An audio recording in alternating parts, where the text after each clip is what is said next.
અને હવે આપણે લઈ જઈશું સુરેન્દ્રનગરના વઢવાણ ખાતે કે જ્યાં આવેલી છે 350 વર્ષ જૂની નકટી વાવ, જ્યાં સ્વયંભૂ ઈચ્છા સાથે માં મેલડી બિરાજ્યા છે। 7 સમુદ્ર પારથી પણ ભક્તો માના આ સ્થાનકે દર્શન કરવા આવતા હોય છે અને સવામણ તાવાની બાધા પણ રાખતા હોય છે। તો આવું જાણીએ કેવું છે આ સ્થાનકમાં માં મેલડીનો મહિમા।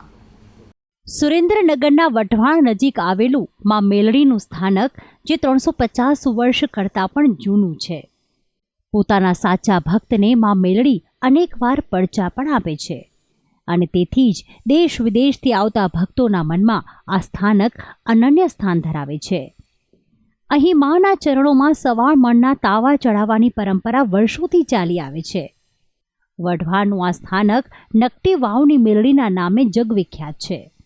આ સ્વયંભૂ મેલડી છે, નકટી વાવની મેલડી તરીકે પ્રખ્યાત છે અને આ માણસો જે આવે એ એમની શ્રદ્ધા અને વિશ્વાસથી બાધા રાખે અને કામ થાય એટલે આ પબ્લિક બધું દર રવિવારે અહીં મેળો જામે અને માતાજી દરેકના કામ કરે છે।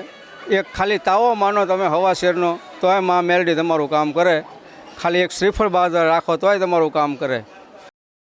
કહેવાય છે કે માએ સૌથી પહેલો પડચો વઢવાણના રાજા માધવસિંહજીને આપ્યો હતો અને આ જ સ્થાન પર માં મેલડી સ્વયંભૂ બિરાજ્યા હતા।